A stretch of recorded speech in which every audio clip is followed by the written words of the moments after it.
semesta melukiskan kebesaran Tuhan. Bumi dan surga menyanyikan kemuliaan nama-Mu.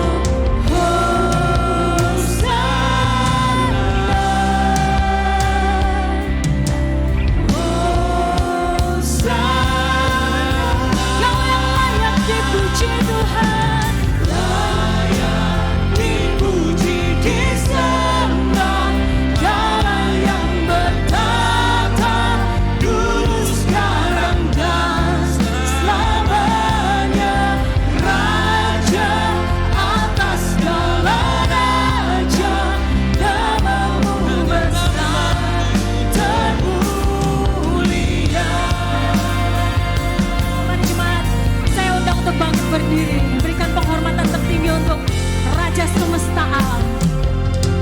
Come on, mari nyanyikan sama-sama. Alam semesta melukiskan kebesaran Tuhan. Bumi dan surga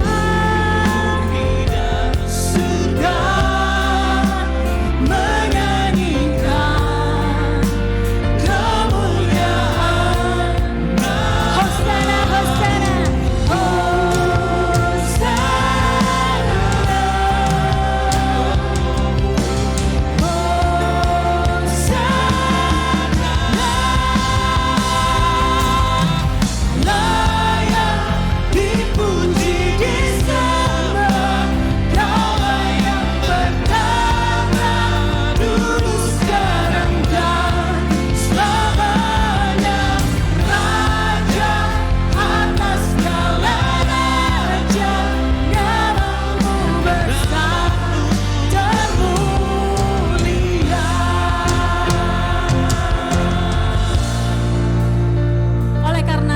Yesus, langit dan bumi tunduk menyembah. Laut pun teduh oleh karena nama itu. Maka teduh dan tenanglah jiwaku menghadapi apapun juga, segala tantangan dan segala hambatan hidup. Ada Tuhan bersama dengan kita, haleluya.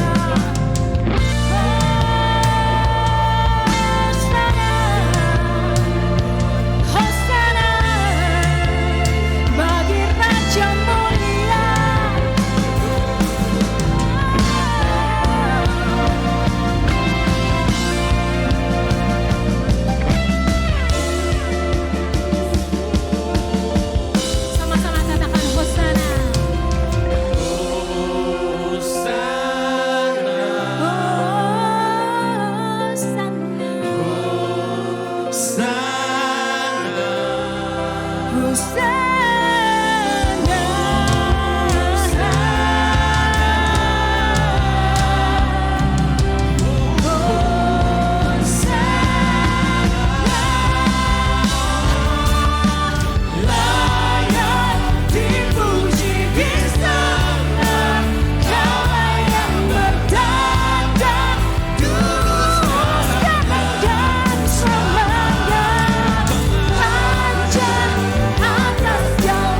ya Tuhan.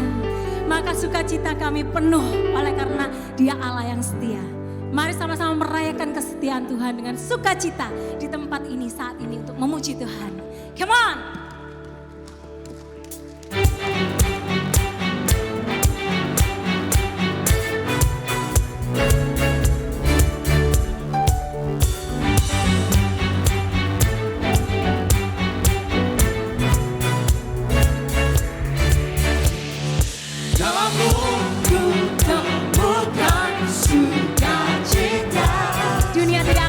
Untuk memberikan sukacita ini, dunia takkan sanggup untuk memberikan.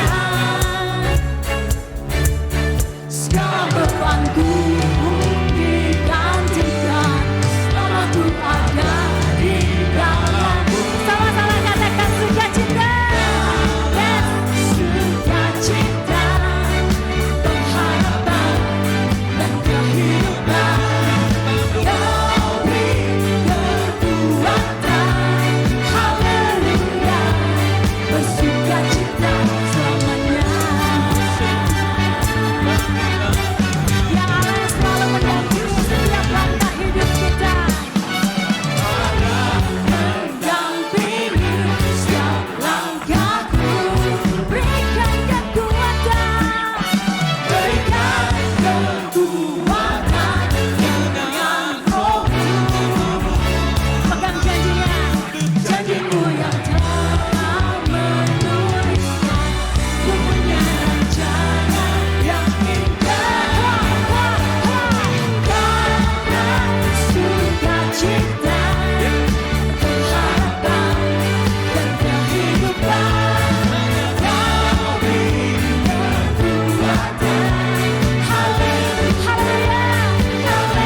Sukacita terbesar kita, pengharapan dan kehidupan.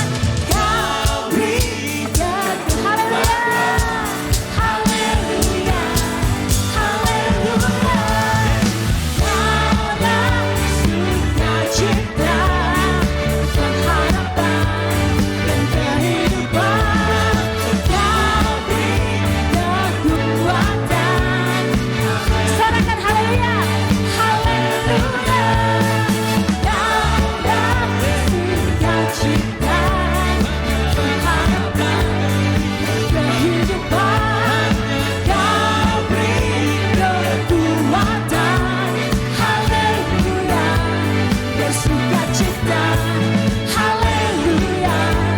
Bersukacita selamanya. Haleluya. Tepuk tangan buat Allah kita yang besar. Senggol kiri kanan saudara, kasih punggung tangan saudara, katakan Allah kita besar. Terpujilah namamu Tuhan. Salami kiri kanan saudara dengan segala pujian dan hormat buat Allah kita. Dia hadir di tengah-tengah kita, bekerja di tengah-tengah kita. Pujilah Tuhan, kuat, kuat dan kemuliaan. In one accord, satu suara kami nyatakan apa? Kebesaranmu kekal selamanya. Terpujilah, terpujilah namamu Tuhan. Ajaib, ajaib dan penuh agung.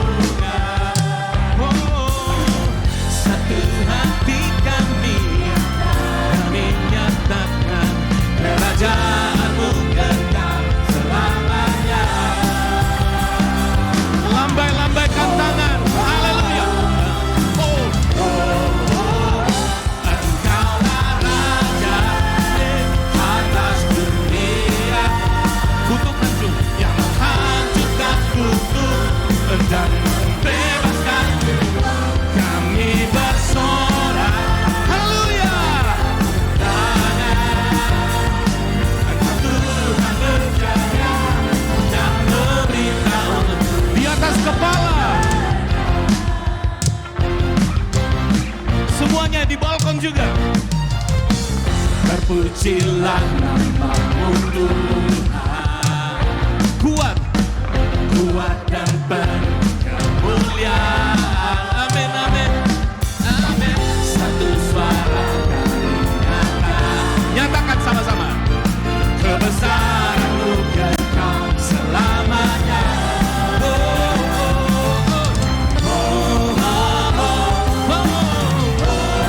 Mari sama-sama. Engkaulah Raja atas dunia. Yang apa?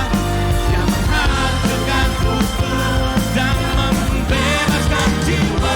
Kami bersorak.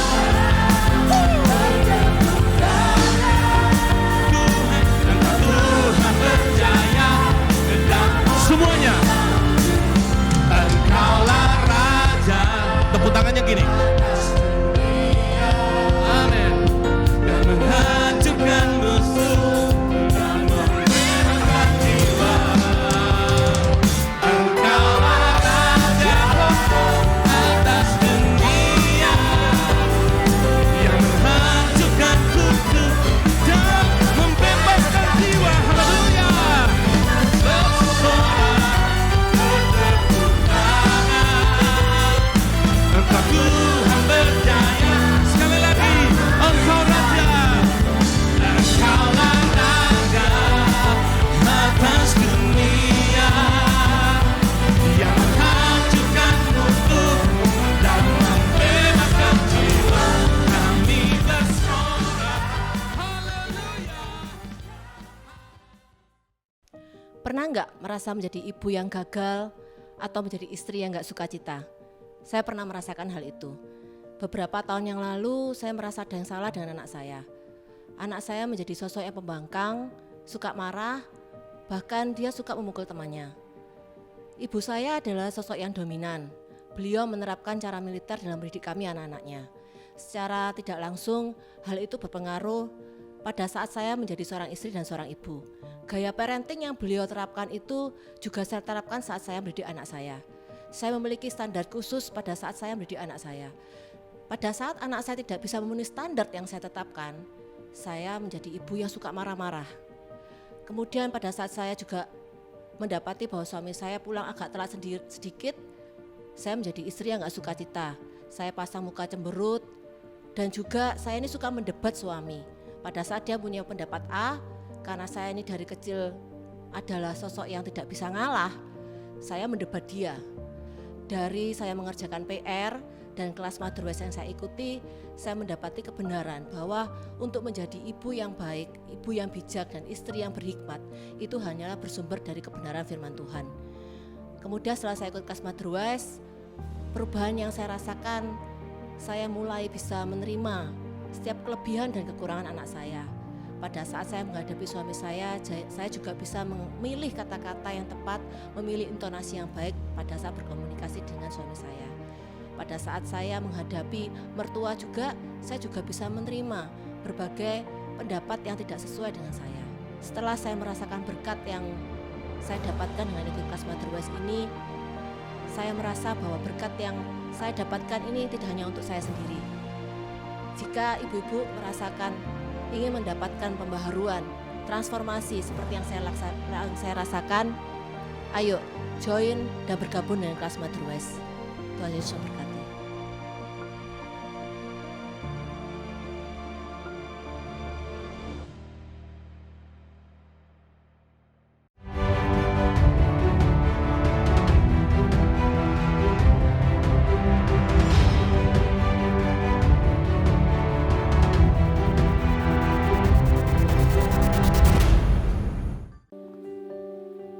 Shalom Bapak Ibu. Sekali lagi, Shalom Bapak Ibu. Oke, kita akan sama-sama memulai ibadah kita. Saya akan membaca ayat firman Tuhan yang menjadi dasar landasan ibadah kita pada hari ini. Ayat firman Tuhan yang diambil dari Mazmur 27 ayat yang keempat. Di situ dikatakan, satu hal telah kuminta kepada Tuhan, itulah yang kuingini, diam di rumah Tuhan seumur hidupku, menyaksikan kemurahan Tuhan dan menikmati bait-Nya. Mazmur 27 ayat yang keempat. Mari kita siapkan hati kita. Mari kita bawa kehidupan kita sekarang di hadapan Allah. Kita mau menyampaikan doa dan pujian dan ucapan syukur kita yang terbaik di hadapan Tuhan. Dan kita menyiapkan hati kita supaya firman-Nya itu tumbuh subur di dalam hati kita. Mari kita sama-sama berdoa. Tuhan, betapa dahsyatnya Engkau Tuhan. Engkaulah yang hidup. Engkaulah yang menjadi awal dari kehidupan kami. Engkau yang menjadi pencipta, pemilik dari kehidupan kami. Dan Engkau sudah membuktikan kasih-Mu lewat pribadi Yesus Kristus yang sudah menebus dan memberikan kehidupan yang kekal kepada kami. Saat ini Tuhan, kami akan membawa diri kami di hadapan-Mu. Kami mau menaikkan segala doa, ucapan dan pujian kami ke hadapan Allah. Kami mau memberikan yang terbaik di hadapan Tuhan. Dan biarlah firman-Mu, hadirat-Mu akan nyata di antara kami Tuhan. Dan kami biarlah menikmati akan bait-Mu, menikmati kehadiran-Mu ya Tuhan, yang penuh atas kehidupan kami. Di dalam nama Tuhan Yesus, kami mempersembahkan ibadah kami kepada Tuhan. Dalam nama Yesus Kristus, Tuhan dan Raja kami. Amin.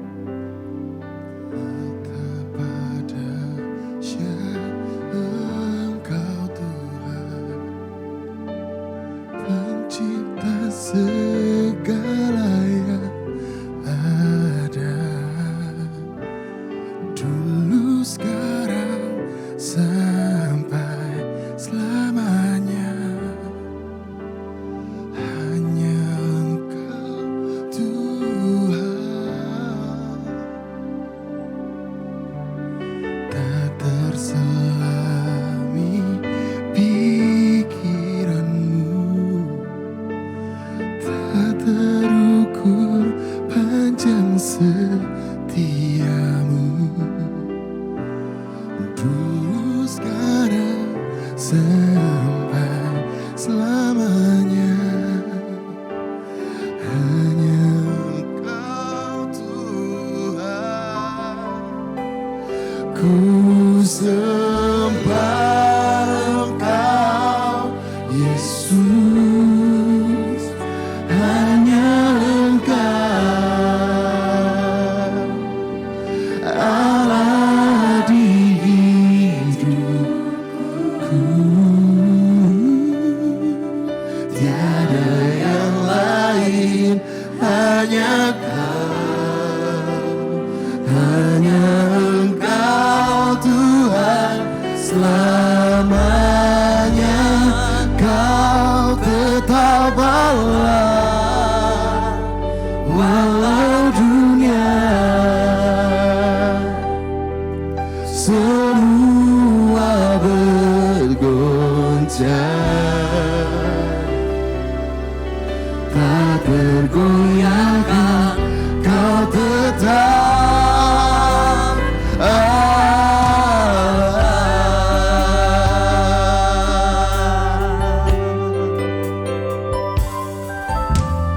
betapa dahsyat Engkau Tuhan, pencipta segala yang ada, dulu sekarang sampai selamanya. Hanya Engkau Tuhan, tak terselami pikiran-Mu, tak terukur panjang setia-Mu, dulu sekarang sampai selamanya. Kami undang Bapak Ibu Jemaat, mari kita berdiri. Mari kita nyanyikan lagi bersama-sama sama Tuhan. Ku sembah Engkau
selamanya hanya Engkau Yesus.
Dan biarkanlah kami menyukakan hati-Mu.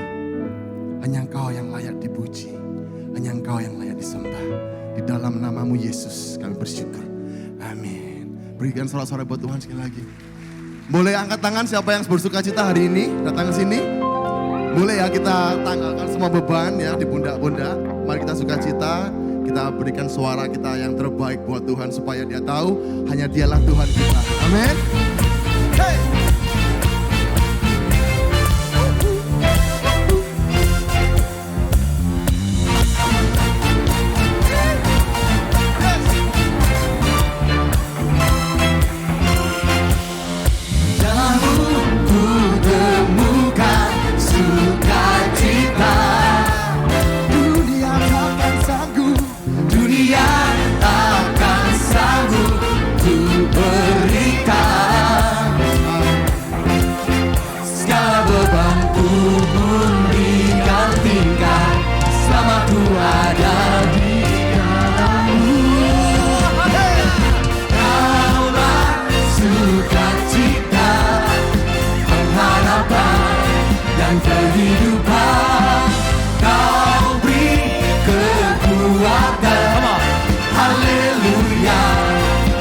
bersukacita selamanya.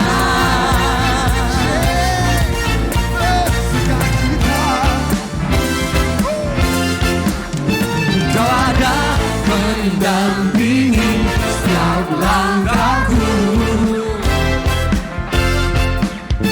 berikan kekuatan dengan rohmu, Karena janjimu Tuhan, janjimu yang telah menuliskan, ku punya rancangan yang indah.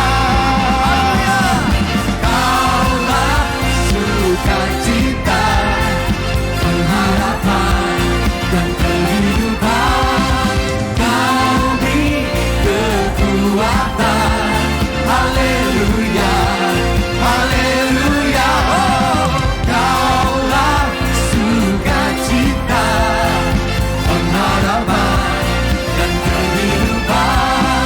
Kau beri kekuatan, haleluya, bersukacita selamanya. yang bersukacita boleh tepuk tangan lebih keras lagi, lebih semangat lagi. We worship you, we worship you, oh.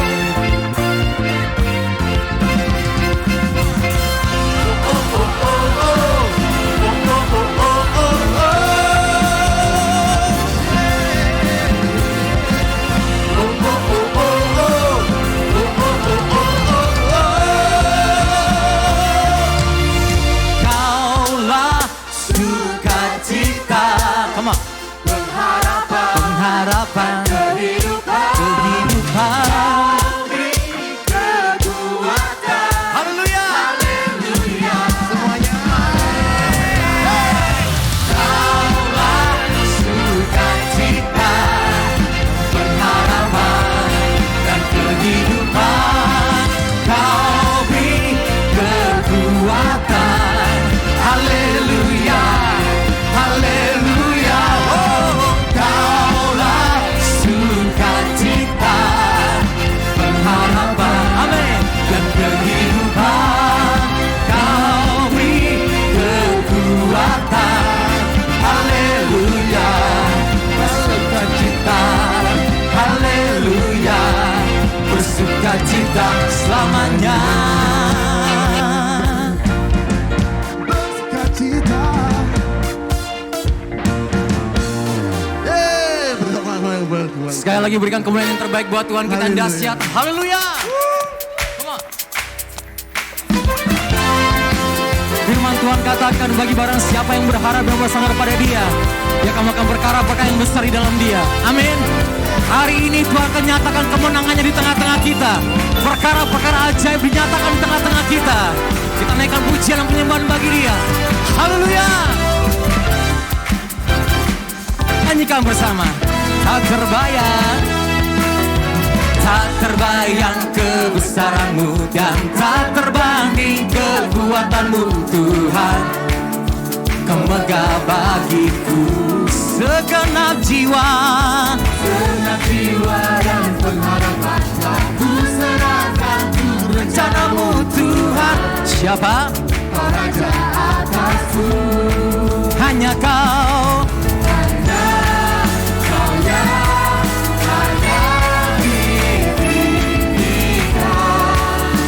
yang percaya bersama katakan siapa? Ya ajaib. Ajaib Kau Tuhan, agung dan perkasa. Kaulah sumber kemenanganku, layak berkuasa. Dia memerintah selamanya. Lebih dahsyat katakan, Yesus Kaulah Raja mulia.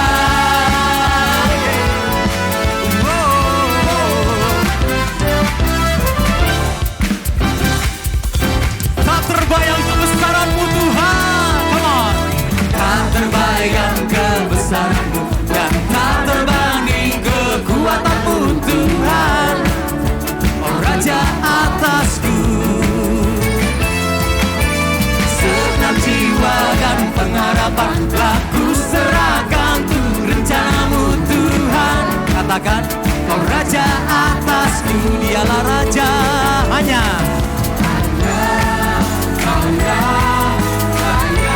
ditinggikan.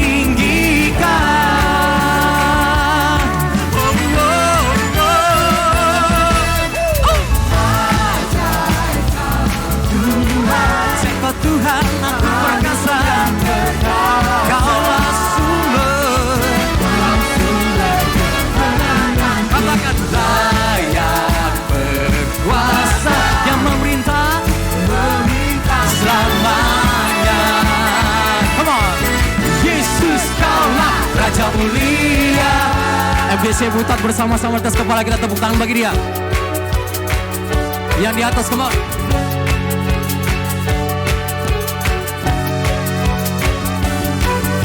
Kami menaruh harapan kami di dalam Engkau Tuhan. Sebab kami percaya pengharapan-Mu tidak mengecewakan. Pengharapan memberikan kekuatan, kesembuhan, mujizat di tengah-tengah kita. Katakan bersama. Ajaib Tuhan, Kau Tuhan aku perkasa. Kaulah sumber, Kau sumber kemenanganku. Layak, layak, layak kuasa.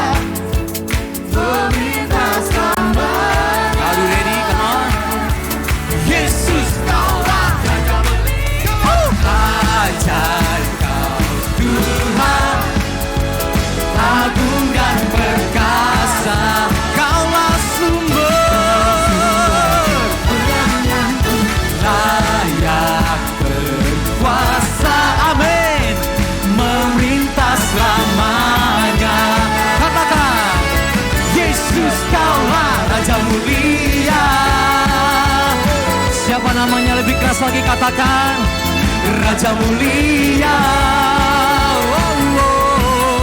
Dahsyat Kau Tuhan, Raja mulia.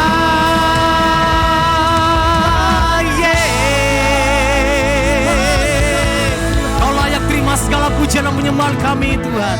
Amin, amin. Silakan Bapak Ibu duduk kembali. Kami percaya Tuhan Kau hadir di tengah-tengah kami. Nyatakan kuasa-Mu Tuhan. Lebih lagi Tuhan, dan kami percaya kemenangan, kesembuhan, kelepasan terjadi di tengah kita. Haleluya, haleluya.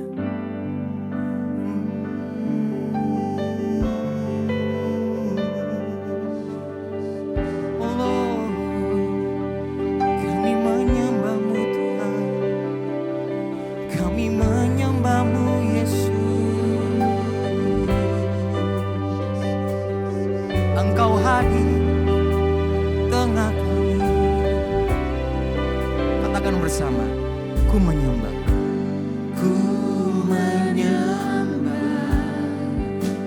dalam kudus hadirat-Mu.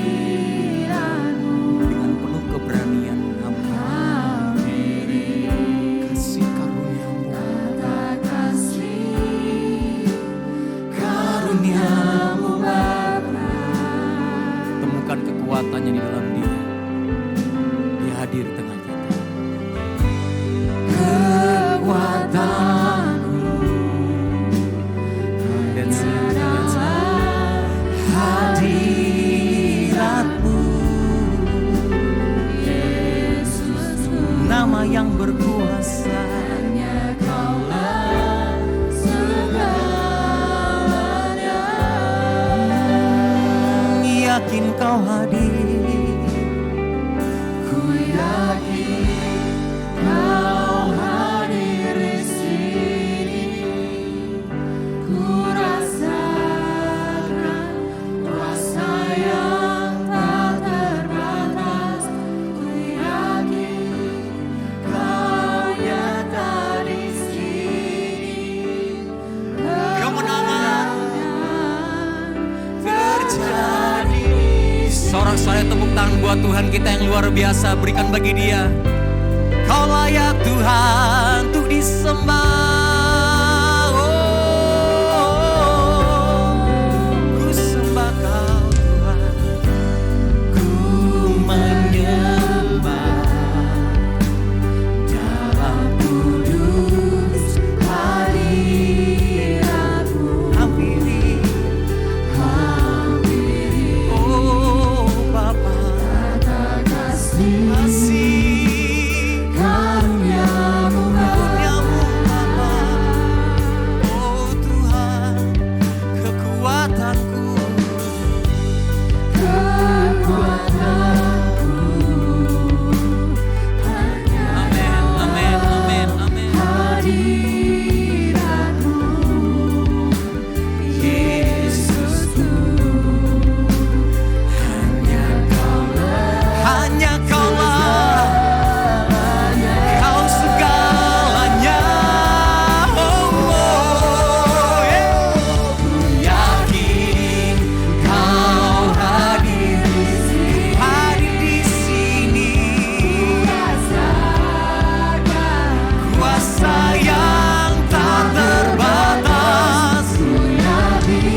tinggikan Dia. Katakan bersama segenap jiwa. Segenap jiwaku memuji-Mu. Sungguh besar, Kau Yesus. Segenap hati menyembah. Kau besar, segenap jiwa, segenap jiwa. Katakan, hai jiwaku, pujilah Tuhan. Sungguh besar Kau Yesusku. Segenap hatiku Engkau lebih besar dari apapun yang kami hadapi Tuhan. Kau lebih besar Tuhan. Kau besar Tuhan. Katakan, Kau besar, Kau besar.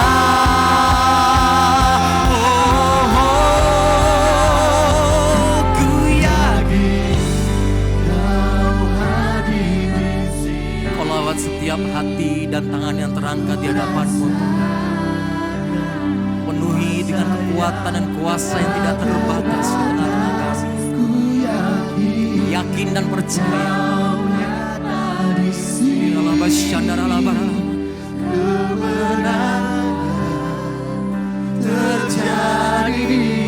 Angkat kedua tanganmu dan katakan, ku yakin.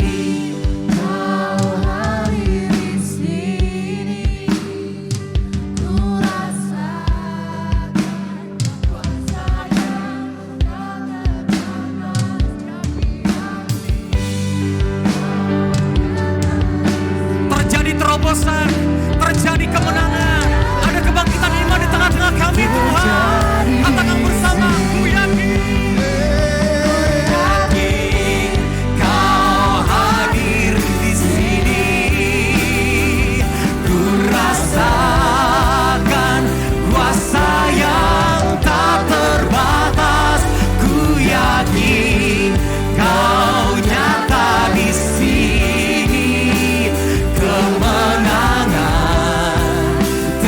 Sekali lagi, ku yakin, ku yakin, ku yakin Kau hadir di sini. Ku rasa, amin, amin. Kerjaan kami Roh Kudus. Ku yakin Kau nyata di sini. Kemenangan terjadi. Kami percaya Tuhan tidak mustahil bagi Engkau. Kelepasan, kelepasan, oh, terjadi di sini. Haleluya, Kau besar Tuhan. Tidak ada yang mustahil bagi-Mu. Terjadi di sini. Ada kebangkitan iman, ada terobosan baru Kau nyatakan di tengah kami Tuhan. Haleluya.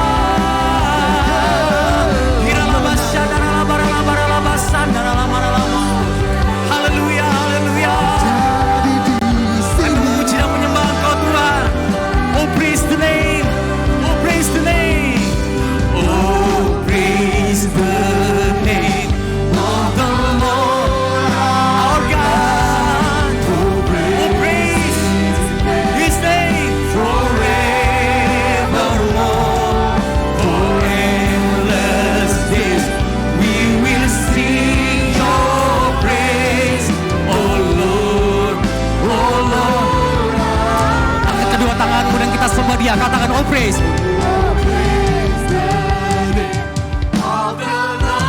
Sembah Dia. He's here, Dia ada di sini, Dia ada di tengah-tengah kita. Forever. Oh, for endless days we will sing, oh Lord. Segenap hatimu katakan, oh praise the name of the Lord our God.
Sudah lama sekali mestinya saya tidak memberikan pelayanan firman Tuhan. Bukan karena saya tidak mau, tapi tidak ada kesempatan begitu lebih tepatnya.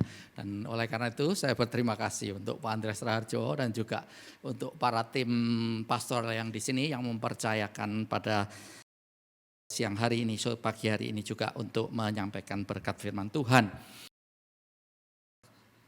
Saya ingin bercerita mestinya sebelum menyampaikan firman Tuhan tentang apa yang saya alami yang terjadi dalam kehidupan kami sekeluarga waktu kami berusaha ataupun mencoba untuk datang ke Indonesia demi pernikahan anak kami. Nah, anak kami yang pertama Esther yang telah berlangsung mestinya tahun lalu pada bulan September. Nah, ketika jauh-jauh hari sebelumnya mestinya pernikahan ini tidak diadakan begitu ya, sudah mau rencanakan dengan baik. Dari tahun 2020 ternyata ada COVID yang sudah terjadi, yang mulai terjadi tahun 2019 tentunya begitu. Sorry saya kembali mengingatkan atau menyinggung tentang COVID ini supaya saya harap Bapak Ibu Saudara sekalian tidak bosan dengan itu. Karena dampak dari COVID ini luar biasa sekali, saya lihat, saya perhatikan merubah dunia begitu hebatnya. Jadi itu juga terjadi secara personal dalam kehidupan kami sekeluarga ketika kami mencoba untuk menikahkan anak kami dengan cara mau datang ke tempat ini. Kami sudah mempersiapkan diri, beli tiket yang ya nggak terlalu murah, kita siapkan tiket pulang pergi dan seterusnya begitu. Dan juga harus tes PCR untuk pergi, repot pokoknya segala sesuatunya repot waktu itu dan berusaha, tapi kami udah berusaha baik-baik, nyiapin baik-baik dalam artian semua kita pikir sudah siap dan kita waktu itu berangkat pergi masuk ke airport di Vancouver, kita lolos, wah senang kita, wah sampai ini di Indonesia pasti begitu. Nah ternyata sampai di Hong Kong, petugas dari Cathay Pacific lebih mengerti tentang aturan yang baru di Indonesia karena ada COVID semakin tinggi waktu itu bulan Juli tahun 2000. Jadi ada perubahan visa itu tidak laku lagi. Jadi kalau tidak laku lagi, waduh kita stuck di situ. Kita mencoba mencari pertolongan dari orang kedutaan yang kita kenal. Kami mencoba untuk menunggu, menanti untuk adanya suatu perubahan supaya bisa terjadi dalam itu dan supaya kami bisa berangkat karena kami sudah menyiapkan diri, senang sudah pokoknya sudah antusias untuk bisa segera datang. Tapi ternyata sampai pesawat Cathay Pacific yang harus membawa kami ke Indonesia itu sudah terbang, kita nggak bisa terbang dan kita dikasih tiket untuk pulang ke Vancouver, dipulangkan kita. Wah, pada waktu mengalami itu gara-gara COVID ini ada satu reaksi kemarahan dalam diri, ya kesedihan, kemarahan, tidak terima, merasa bahwa kita ini sudah ya baik-baik ya sudah mencoba melayani Tuhan, mengasihi Tuhan, mencoba untuk melakukan apa yang Tuhan mau sejauh yang kita bisa dalam artian begitu ya, menyerahkan hidup ini kepada Tuhan. Tapi ternyata nolong kami begini saja Tuhan enggak bisa. Ya ini peristiwa yang mestinya bagi kita ya paling toh nanti kamu bisa lihat pakai live stream dan gitu ya, kita bisa ikuti akhirnya saya ikut live stream gitu, enggak mestinya no something a big deal. Tapi bagi kami waktu itu benar-benar satu peristiwa yang cukup menyentak, membuat kami bersedih, marah, mau komplain kepada siapa, enggak tahu, mau mukul bangku nanti sakit sendiri gitu ya. Jadi pokoknya enggak benar-benar enggak terima begitu hati, dan sedih dan kemarahan dan kecewa dan seterusnya campur aduk jadi satu. Nah dalam keadaan begini nih saya percaya bahwa Bapak Ibu Saudara sekalian ada yang mengalami lebih daripada apa yang kami alami. Saya tadi menyinggung bahwa itu mestinya peristiwa yang tidak terlalu besar, tidak terlalu signifikan bagi kami tentunya begitu. Tapi kalau dibanding dengan kehidupan orang lain yang mengalami akibat dari COVID ini secara luar biasa, itu mestinya tidak kecil gitu. Ada saya melihat ada keluarga yang akhirnya anaknya jadi yatim piatu karena COVID ini. Ada perusahaan yang baik-baik jadi tidak baik lagi, mengalami kesulitan di dalam karena COVID ini.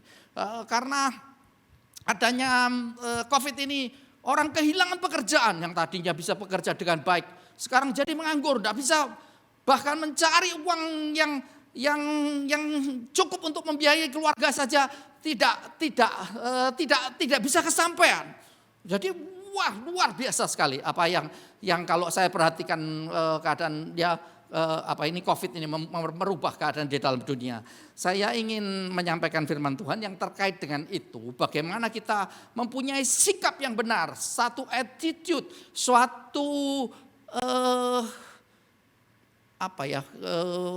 postur hidup kita di hadapan Tuhan yang benar pada waktu menghadapi keadaan yang mungkin sangat tidak mengenakan, mungkin merubah hidup kita, mungkin yang membuat kita ini tidak nyaman, membuat kita ini sedih, membuat kita ini frustasi, membuat kita ini marah, membuat kita ini jengkel dan pokoknya mau bagaimana begitu. Ya seperti tadi saya bilang mungkin pingin memukul bangku begitu tapi sampai begitu dalam kehidupan ini. Mari kita sama-sama baca ayat firman Tuhan bersama dari Matius pasal yang ke-20.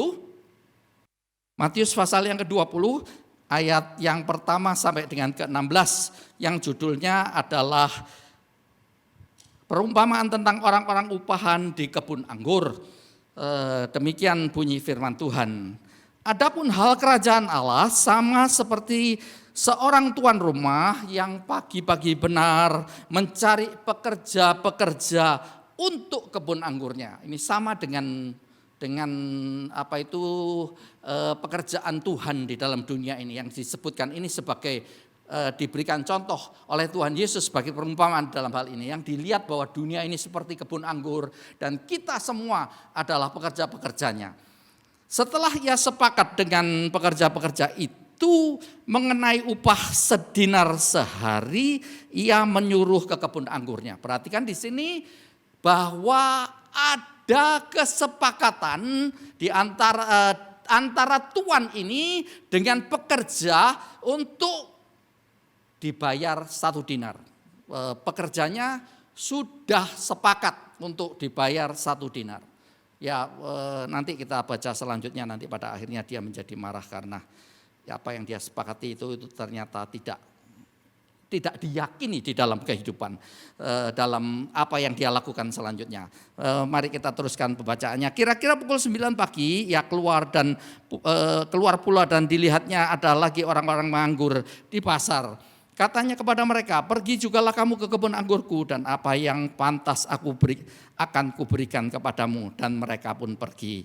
Kira-kira pukul 12 dan pukul 3 petang ia keluar pula dan melakukan hal yang sama seperti tadi. Kira-kira pukul 5 petang ia keluar lagi dan mendapati orang-orang lain pula. Lalu katanya kepada mereka, mengapa kamu menganggur saja di sini sepanjang hari? Kata mereka kepadanya, karena tidak ada orang yang mengupah kami.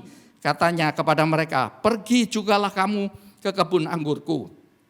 Ketika hari malam, tuan itu berkata kepada mandornya, panggillah pekerja-pekerja itu dan bayarkan upah mereka, mulai dari mereka yang terakhir hingga yang masuk terdahulu.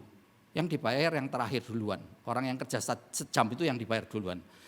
Yang bayar, yang masuk awal itu yang terdahulu kerja 12 jam itu dibayar belakangan.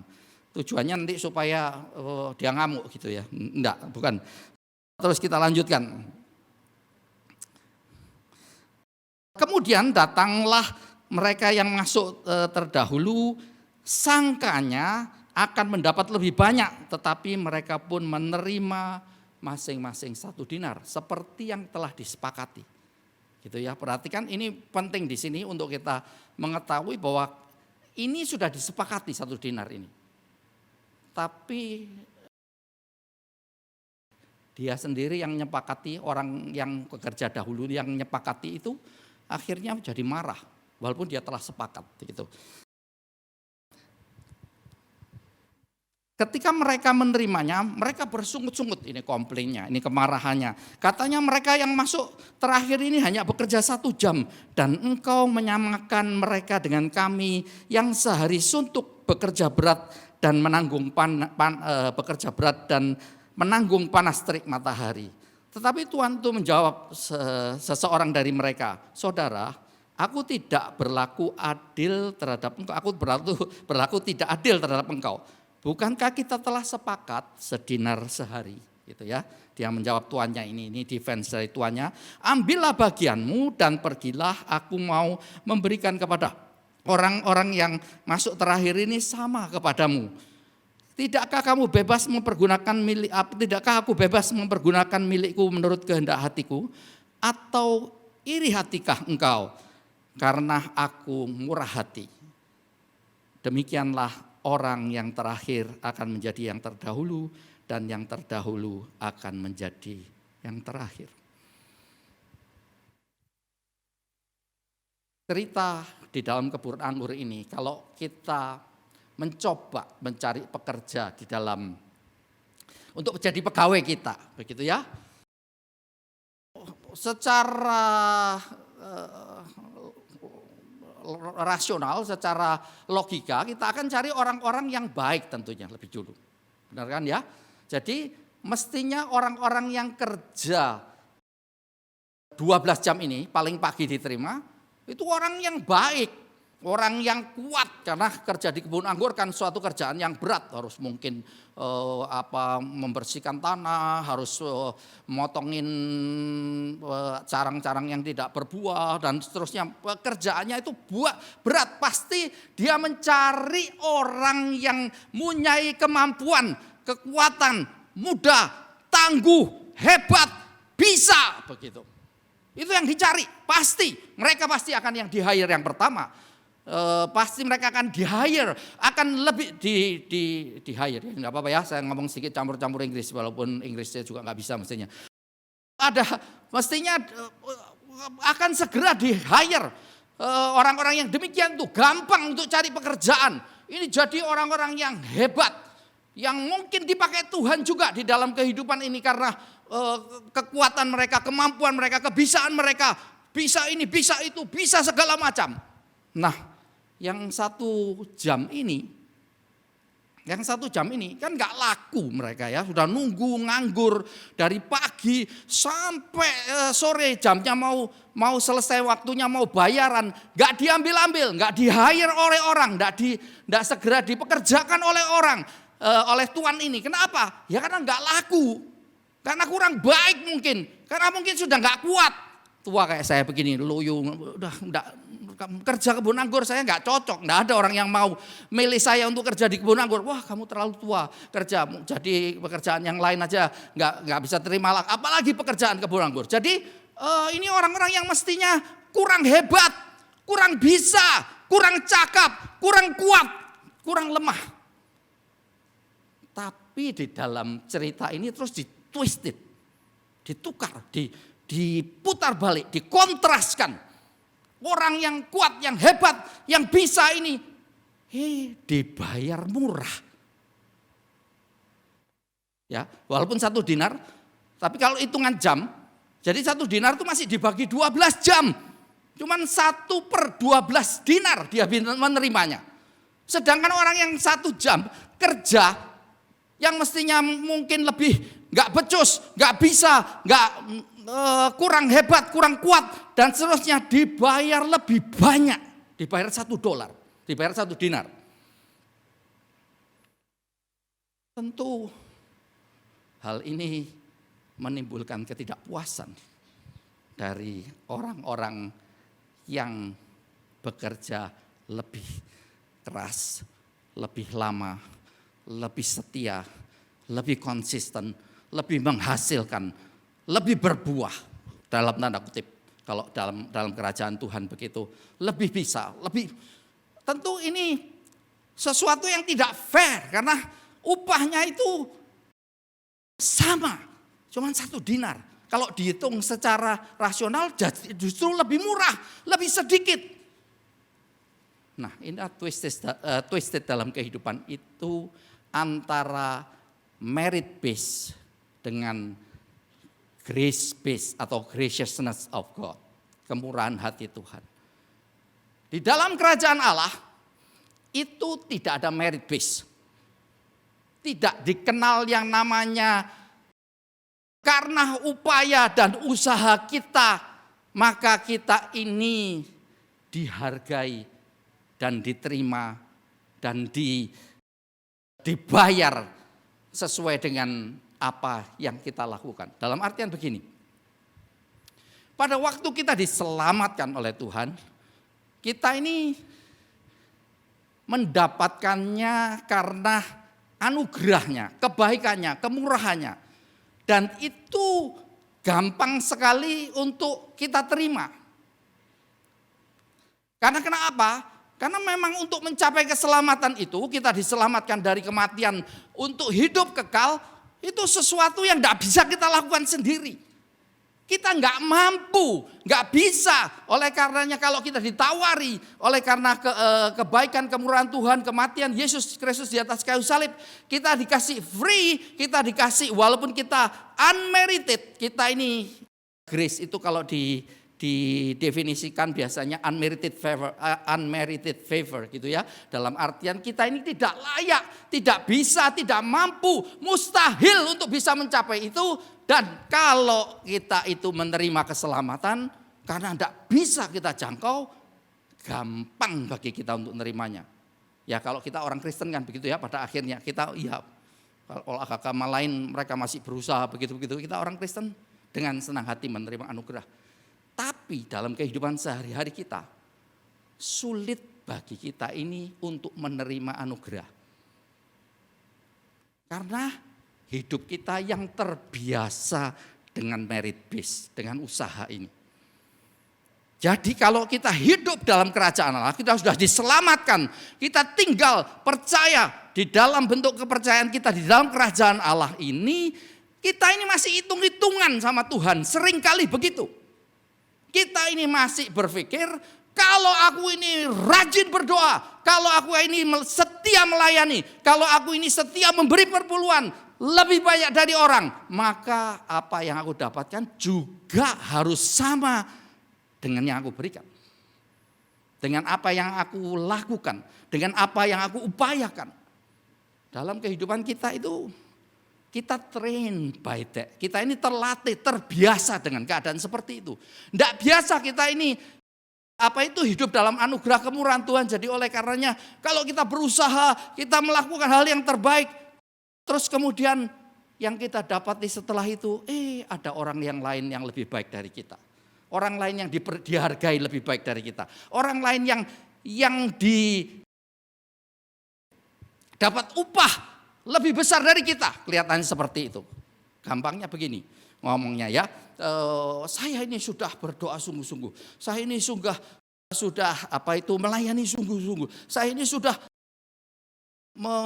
memberikan hidup saya dari tahun sekian kepada Tuhan. Mau pergi dari Vancouver ke Surabaya untuk menghadiri pernikahan anak saya saja nggak bisa.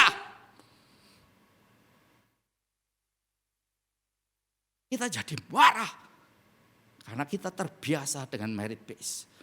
Kita terbiasa, kita berpikir, aku telah memberikan yang terbaik untuk Tuhan. Aku telah melakukan yang terbaik untuk Tuhan. Aku telah berpuasa. Aku telah ini dan itu, berbuat baik, memberikan persembahan, menolong janda dan fakir miskin. Memberikan hidupku sepenuhnya kepada Tuhan. Ternyata pada akhirnya saya didiagnosa dengan kanker. Didiagnosa dengan kanker, nggak sembuh, mati lagi. Itu terjadi kan dalam kehidupan ini. Bukan saya nggak ngomong ini sesuatu yang nggak terjadi, nggak bisa terjadi oleh karenanya. Enggak, itu hal yang terbiasa, yang terjadi. Yang disembuhkan ya ada. Tapi orang yang kelihatannya malah nggak setia. Orang yang kelihatannya nggak pernah melayani Tuhan. Orang yang kelihatannya hidupnya nggak karu-karuan. Itu yang berdoa malah dia sembuh. Ini contohnya yang kayak tadi itu. Orang yang merit base 12 jam kerja. Ternyata upahnya cuma sedikit. Orang yang kerja sejam udah jelek, tua, nggak bisa apa-apa. Dapat hadiah lebih banyak, dapat upah lebih banyak. Merit base menyebabkan dalam hidup kita ini seringkali protes, marah, tidak bisa terima kepada Tuhan. Tapi itu mestinya adalah esensi kita ini untuk menyembah Tuhan. Kalau kita tidak bisa deal dengan masalah itu dalam kehidupan kita, nggak bisa menyelesaikan permasalahan itu dengan Tuhan, sekalipun kita tetap datang ke gereja, sekalipun kita menyembah Tuhan, kelihatannya menyanyi, memuji Tuhan, tapi kita ini tidak punya sikap penyembahan kepada Tuhan, karena hidup kita itu bukan hidup yang menyembah Tuhan. Lifestyle kita itu bukan lifestyle of worshiping God.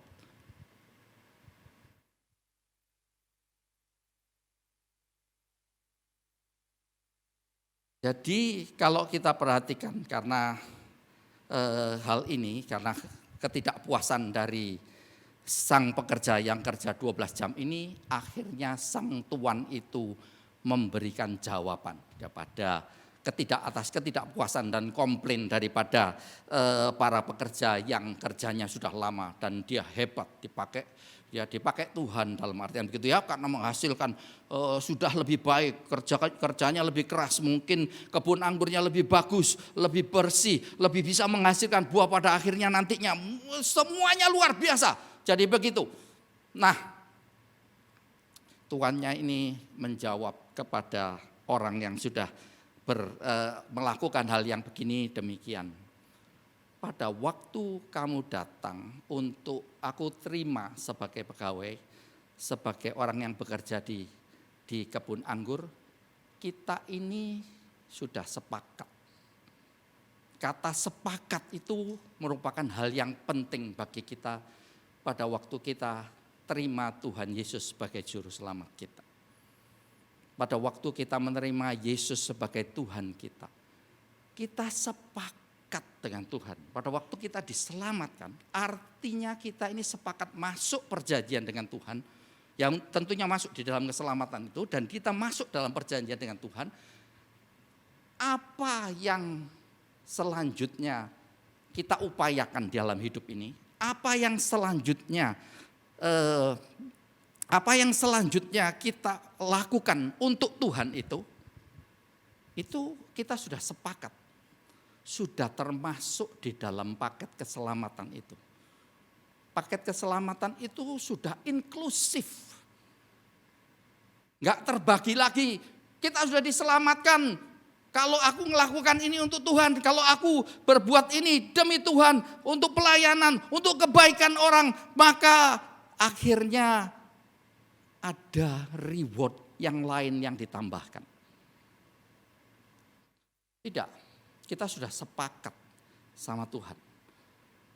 Yang kedua, di sini dikatakan pada Tuhan yang ngomong, kenapa kamu jealous dengan kemurahanku kepada orang? Ya, kenapa kamu kafet terhadap kebaikanku, kemurahanku kepada orang lain? Karena fokus kita ini twisted, shifted dari anugerah itu kepada merit base tadi, sehingga merit base yang 12 jam yang kita upayakan tadi, pekerja ini 12 jam yang melakukannya ya. Aku ini kan sudah berjerih lelah payah, kepanasan dari pagi sampai malam.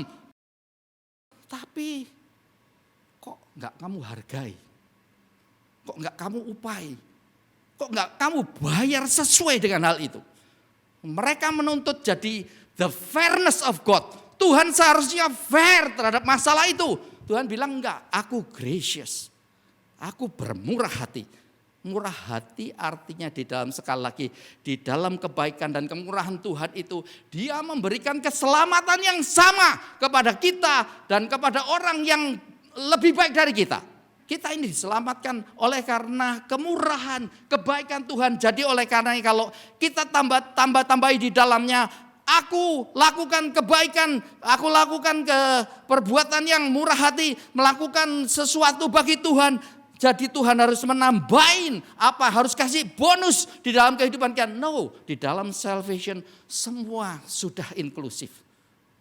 Apa yang kita janjikan, sepakat kepada Tuhan itu. Selanjutnya seluruh hidup kita ini dimiliki, dijadikan, kita ini menjadikan Tuhan itu Tuhan kita, sehingga Dia boleh mengatur hidup kita, terserah kepada Dia. Dia mau mengupai kita. Ya, terakhir setelah sekarang ini saya bisa pergi ke Surabaya, akhirnya bisa, tapi bukan berarti kita tidak trauma, begitu ya. Tuhan kasih kebaikan, diizinkan untuk kita bisa masuk di sini. Tapi bukan berarti pada waktu saya ditolak nggak masuk itu bukan berarti saya tidak hidup dalam kebaikan dan kemurahan Tuhan juga. Gitu. Tapi yang sekarang ini kelihatannya diberi begitu. Nah, pada waktu dikasih kesempatan untuk pergi, itu trauma dari yang dulu itu masih ada. Kita ini enggak yakin, enggak percaya bahwa kita ini bakal bisa berangkat lagi, bisa sampai di kota Surabaya ini. Wah, rasanya enggak mungkin, enggak bisa barangkali. Karena begini juga, pada waktu kita mau berangkat yang sekarang ini, tengah malam setelah kita booking sekian lama begitu ya, tengah malam kita tiba-tiba di teks. 2 kali kita di teks. Pertama yang di teks adalah ada perubahan dari pesawatmu. Dari menunggu selama 4 jam di Tokyo ke Kuala Lumpur diubah menjadi 30 jam. Waduh, gimana ini ya? Wah, hati ini lagi nih, pasti terjadi lagi. Trauma dari kehidupan yang lama, yang lalu itu, yang pengalaman yang terjadi yang lalu. Wah, ini pasti terjadi lagi. Tapi akhirnya kita telepon ke Air Canada dan mereka kasih untuk perubahan, ada perubahan pesawat. Jadi kita tidak usah naik lagi Malaysian Air dari Tokyo ke Kuala Lumpur dan Kuala Lumpur Jakarta. Tapi kita ditukar, dikasih gel untuk berangkat dari Tokyo langsung Jakarta sekarang. Wah, senang kita tambahan. Wah, gak lewat Kuala Lumpur. Dari 4 jam sudah bakal diubah 30 jam tambah 2 jam lagi di Kuala Lumpur. Jadi seharusnya ada 32 jam, yang itu akhirnya hilang. Wah, kita senang. 1 hari malam sebelum kita berangkat, saya diteks lagi sama Air Canada. Ada perubahan pesawat terbang. Pesawatmu yang mau datang itu mengalami delay 1,5 jam. Nah, kita pergi ke airport. Ya oke, enggak apa-apa 1,5 jam kan sedikit. Kita pikir gitu. Sampai di airport, petugas airportnya itu bilang, yang petugas tiketingnya bilang, ini pesawatnya gelnya enggak mau terima kamu. Karena kamu telat. Enggak keburu pindah. Ya, karena gel itu ada di Terminal 2 dan kita sampai di Tokyo Terminal 1. Enggak keburu, jadi gelnya enggak mau terima. Waduh, kita langsung gitu lagi. Wah, ini anugerah lagi, ini anugerah nggak bisa berangkat lagi. Yang akan terjadi dalam kehidupan. Rasa sakit itu muncul lagi. Takut. Ya pokoknya emosinya jadi meningkat. Waduh, istri saya juga begitu. Waduh, dia udah lemas saja lihatnya. Tapi terus ternyata Tuhan rubah. Ada pesawat lain yang pesawat ANA yang masih kosong. Jadi oleh karena pesawatnya itu mau terima kita karena dia terbangnya dari Terminal 1 ke Terminal dari Terminal 1, oleh karenanya sama dengan pesawat kita mendarat dan segera bisa masuk begitu.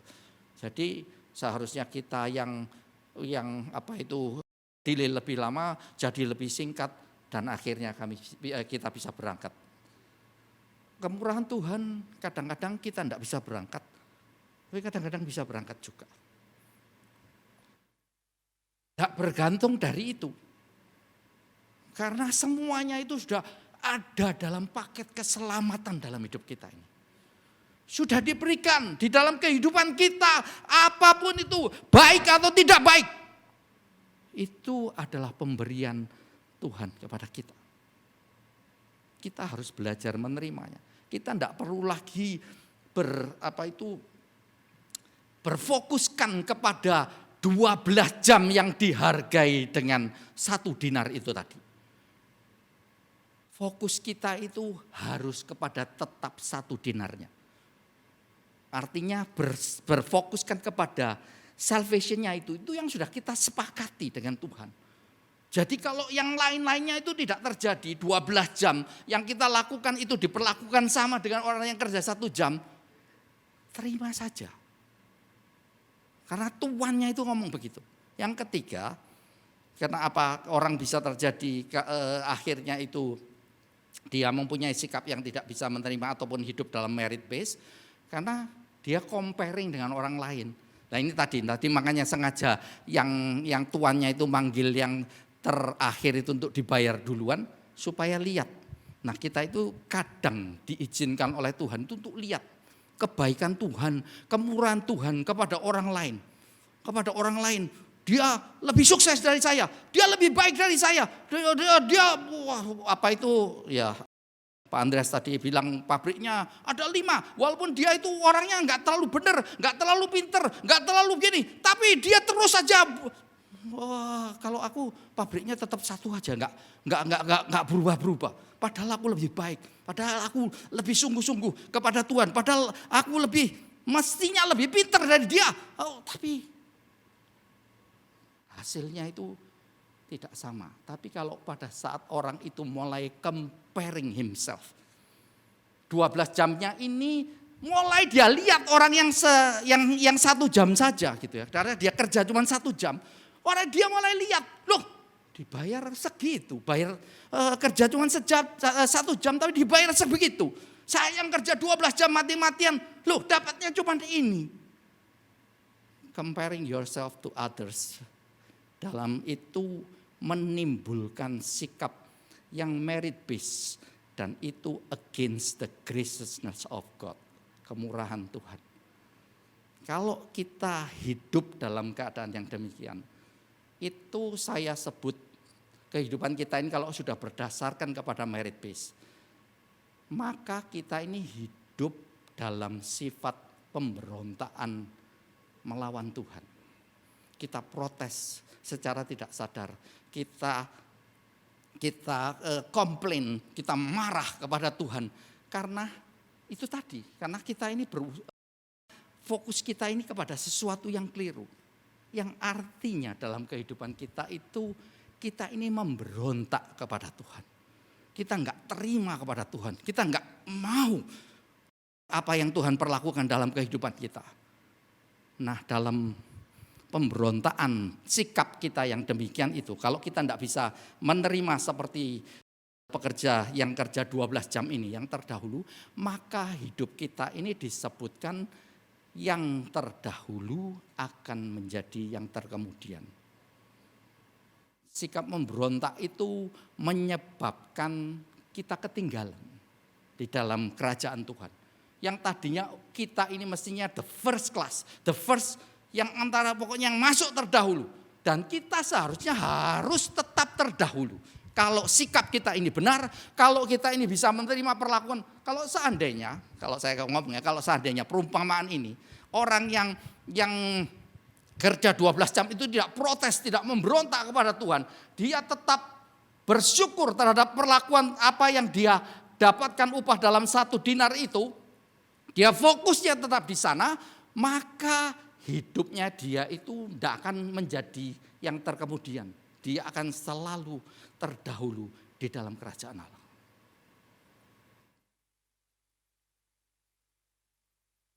Salah satu contoh hidup yang bisa kita lihat dari peristiwa ini adalah hidup Ayub tentunya gitu ya. Kalau dalam perjanjian lama Ayub itu bisa ngomong ya.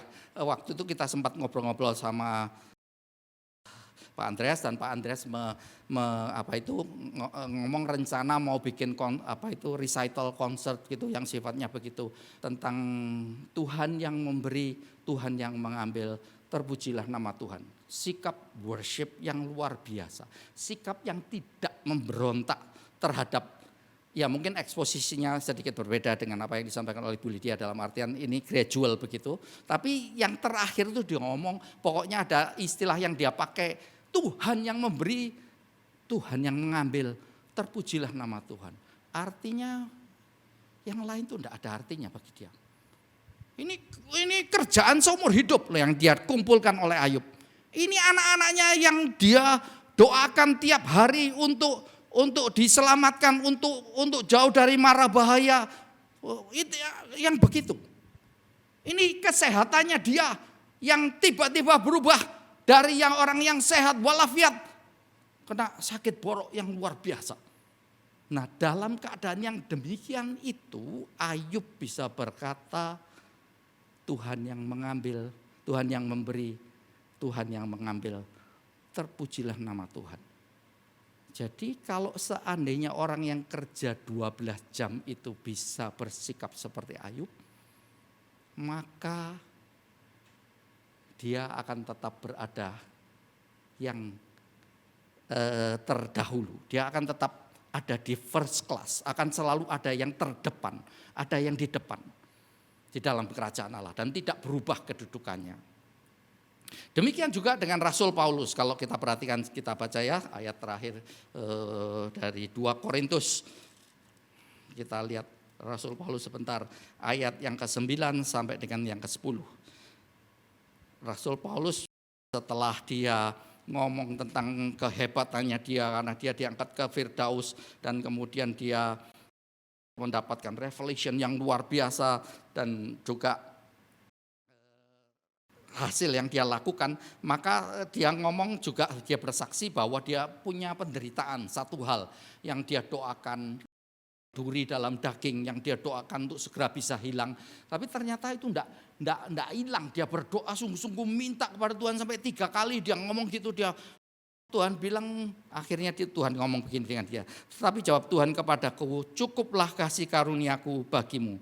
Sebab justru dalam kelemahanlah kuasaku menjadi sempurna. Sebab itu terlebih suka aku bermegah atas kelemahanku, supaya kuasa Kristus turun menaungi aku. Karena itu aku senang dan rela di dalam kelemahan. Aku senang dan rela di dalam kelemahan, di dalam siksaan, di dalam kesukaran, di dalam penganiayaan, di dalam kesesakan oleh karena Kristus. Sebab jika aku lemah, maka aku kuat. Nah, dia bisa menikmati the grace of God itu sebegitu rupa di dalam kehidupannya. Sehingga apa yang boleh dia alami, permintaan dia yang tidak terjawab itu, ketika dia mengalami hal itu, justru dia ngomong bahwa aku rela dan suka. Karena pada saat yang demikian itu, Tuhan, karunia Tuhan itu, kemurahan Tuhan, kebaikan Tuhan itu bisa muncul dalam kehidupanku, memberikan kekuatan kepadaku untuk tetap berterima kasih, untuk tetap memberikan kehidupanku kepada Tuhan, untuk tetap pressing on dalam sikap penyembahan kepada Tuhan. Kita perlu mempunyai sikap yang demikian. Sikap penyembahan itu sangat penting bagi kita yang hidup dalam kerajaan Allah, yang sudah percaya kepada Tuhan. Percaya kepada Tuhan itu artinya hidup kita ini kita sudah serahkan, kita berikan, dan Dia yang berhak mengatur seluruh bentuk kehidupan kita, oleh karena yang bisa kita ekspresikan dalam kehidupan kita ini adalah menyembah Dia yang jadi Raja dan Tuhan kita, menjadi Raja dan Tuhan kita. Kalau kita bisa bersikap demikian, kita bisa hidup seperti Ayub dan kita bisa hidup seperti Rasul Paulus. Hidupnya itu senantiasa berkemenangan. Hidupnya itu senantiasa penuh kekuatan, penuh damai sejahtera. Segala sesuatu boleh berubah keadaannya. Covid tidak Covid, inflasi tidak inflasi, apapun boleh terjadi dalam kehidupan ini. We are standing still. Kita tinggal tenang dan diam di dalam Tuhan. Dalam sikap penyembahan kepada Dia. Efeknya itu bagi kita atau tidak. Kena kita secara personal atau tidak. Dalam kehidupan kita itu tidak merubah apapun. Dalam hubungan kita dengan Tuhan. Kepercayaan kita kepada Tuhan. Sikap penyembahan kita kepada Tuhan itu. Dan itu mestinya adalah inti daripada kekristenan. Without that, tanpa itu, hidup kita ini bisa naik turun, jadi orang Kristen, enggak ada bedanya lagi. Tapi kalau hidup kita ini diwarnai dengan sikap worshiping God yang solid, yang kuat, yang enggak berubah, yang tetap, maka orang akan melihat that God works in us dan glory, all the glory is for God. Karena itu tujuan panggilan hidup kita ini sebagai anak-anak Tuhan untuk memuliakan Tuhan, kan all the glory belong to God. Semua itu bagi kemuliaan hanya bagi Tuhan, dan itulah panggilan kekristenan. Mari kita sama-sama hidup tinggal dalam Dia. Jangan pernah merubah fokus kita itu dari kesepakatan kita dengan Tuhan. Jangan sampai kita ini merubah fokus kita ini dari Tuhan kepada orang lain, supaya di dalam kehidupan kita ini kita bisa tetap ada dalam sikap penyembahan. Saya percaya there is revival dalam hidup ini.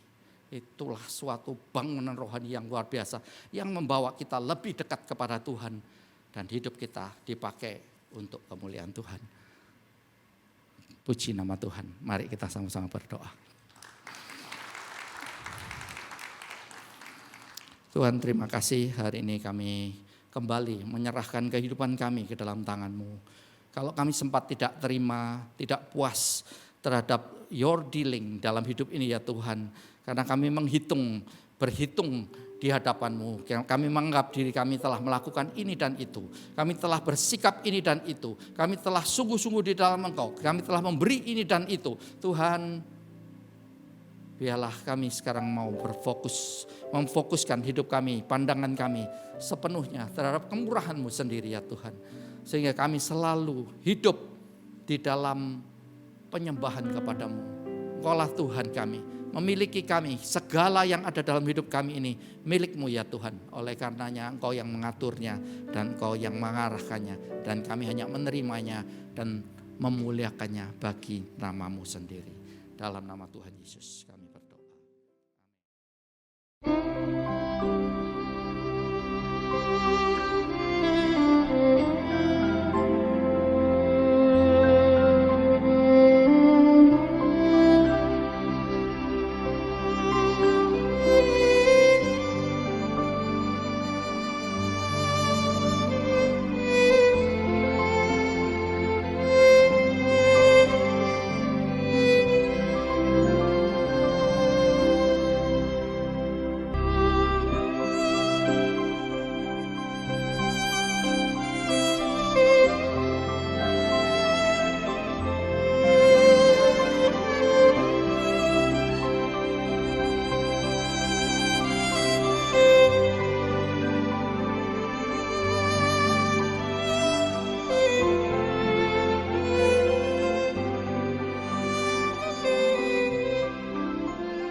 Mari saudara-saudara yang dikasihi Tuhan, di tempat kita masing-masing, kita siapkan roti dan anggur.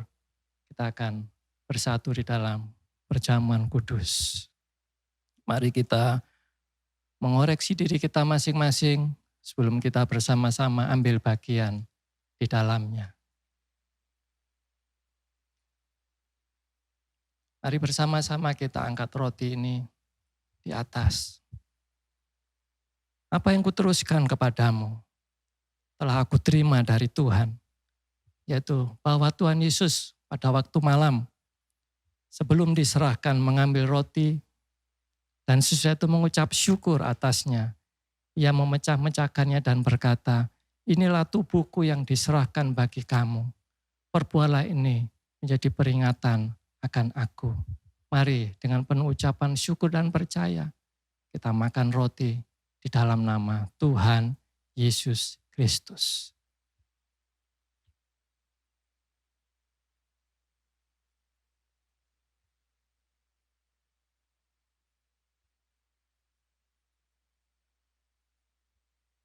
Mari kita angkat cawan ini. Demikian juga ia mengambil cawan.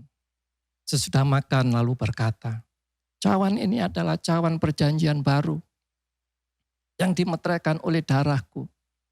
Perbuatlah ini setiap kali kamu meminumnya menjadi peringatan akan aku.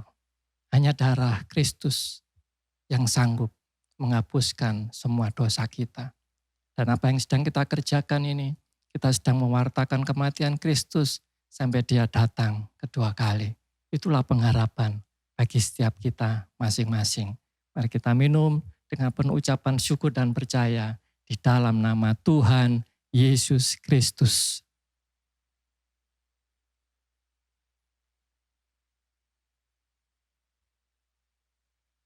Mari saya ajak kita bersama-sama mengucap syukur untuk apa yang Kristus sudah kerjakan di dalam kehidupan kita. Dan itu merupakan satu jaminan bahwa setiap kita di dalam menjalani kehidupan ini, kita akan mengalami kemenangan demi kemenangan. Kami bersyukur untuk korban Kristus di atas kayu salib, itu yang memberikan kami kekuatan untuk kami terus berlari kepada panggilan surgawi. Terpujilah Engkau Tuhan, kami mengucap syukur di dalam nama Yesus Kristus. Amin.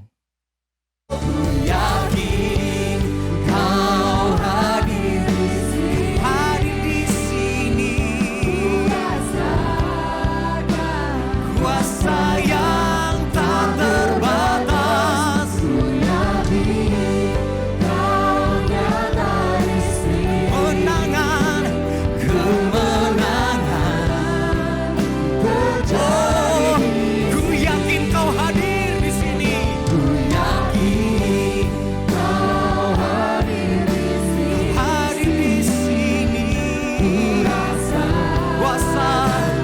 Kuasamu yang tak terbatas, oh Tuhan. Kemenangan. Bapak Ibu, kita berdiri bersama-sama. Kita sembah Dia, kita tinggikan Dia. Katakan bersama segenap jiwa. Segenap jiwaku memuji.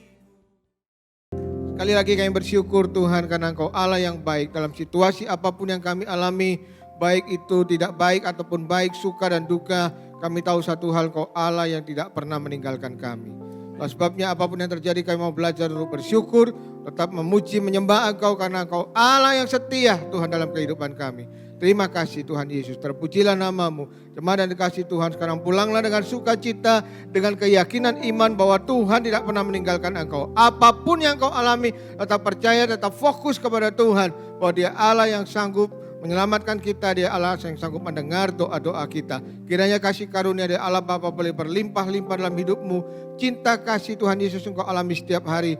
Penyertaan, penghiburan dan kekuatan Roh Kudus, pimpinan Roh Kudus boleh nyata atas hidup kita semua mulai hari ini sampai selama-lamanya. Di dalam nama Tuhan Yesus semua yang percaya berkata, amin. Tuhan Yesus memberkati.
berdiri lagi bersama-sama. Mari bangkit berdiri, Allah Tritunggal.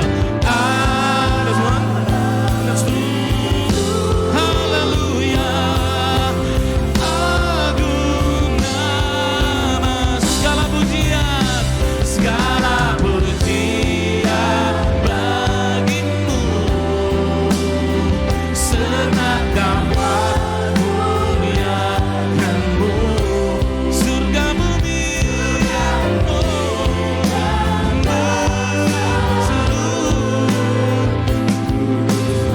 segala pujian bagimu, segala pujian hanya bagimu, segala pujian bagimu. Oh, senang dapat memuliakan dirimu Tuhan. Surga bumi dan berseru. Katakan kudus. Kuduslah Tuhan namamu.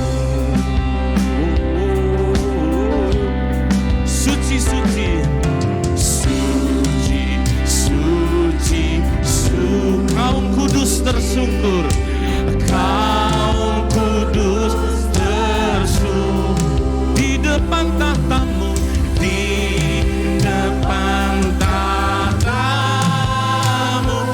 membimbangmu.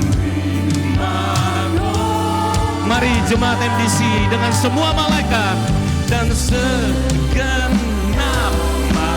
malaikat sujud datang menyembahmu Tuhan. Katakan Tuhan yang ada.